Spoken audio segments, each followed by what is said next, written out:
You know that person who walks into a room and the whole energy just shifts. They're not loud. They're not doing anything. They just stand there radiating the calm of a man who has never once checked if his ex viewed his story. Meanwhile, the rest of us are out here laughing a little too hard at jokes that weren't funny, double texting, rehearsing what we'll say in the shower like it's a TED Talk nobody asked for. Here's the strange part. The less someone needs from people, the more those people respect them. It makes no sense. And it makes complete sense. Let's get into why.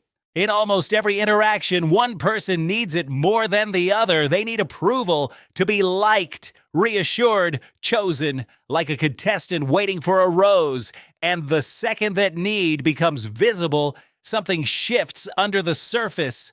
The one who needs less gains this quiet gravity. The other one starts, without noticing, to orbit them. This isn't manipulation, it's ancient software we've been running since the cave days. And back then, looking needy got you, let's say, not invited on the hunt. The one who seemed calm, self-sufficient, read as strong, and we still run that code today in boardrooms and bedrooms, in texts, left, gloriously on red. We respect what we cannot easily move.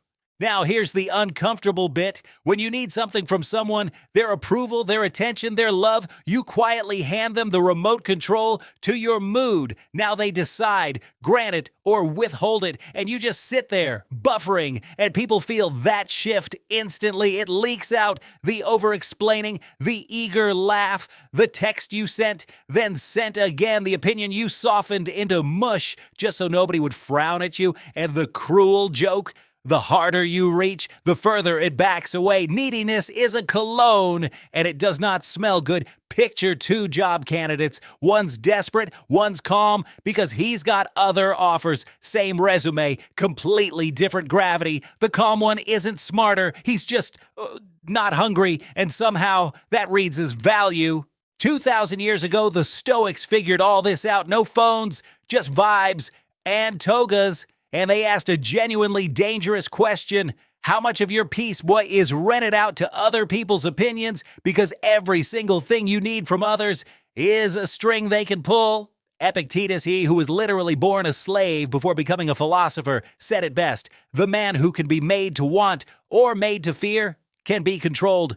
But plot twist, the goal was never to stop caring and become a marble statue. You can love people deeply and still not need them to behave a certain way for you to be okay. Detachment isn't being cold. It's the difference between an open hand and a fist so tight your knuckles file a complaint.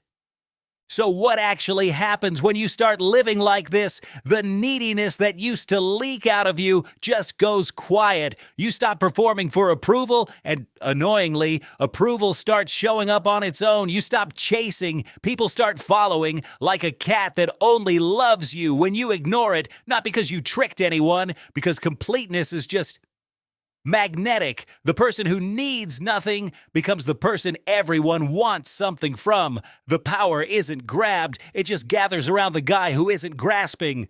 So how do you become this without faking a coldness you don't actually feel? You don't start with your face or your words or buying a leather jacket. You start with your needs. You build a self so full, but no single person can drain it. And it's embarrassingly small at first. It's the pause before you fire off that anxious reply. It's letting silence just sit there, awkward, powerful, free of charge. It's being willing to walk away from what disrespects you and actually meaning it. Not as a power move, because you've genuinely built enough that you can. The need shrinks as the self grows. Funny how that works. So next time you're dying to be respected, don't ask what more you can do. Ask what you can stop needing. Revolutionary, I know. Master your needs, and you quietly master the room. Not by controlling anyone, but by becoming someone who simply can't be controlled. That's the quiet power the Stoics understood. And the best part, anyone can build it, even you. Yes, you, double texting in the back. Especially you, stick around. This is where we dig into power, the mind, and not being anyone's puppet. Until next time, want less and watch the strangest thing happen.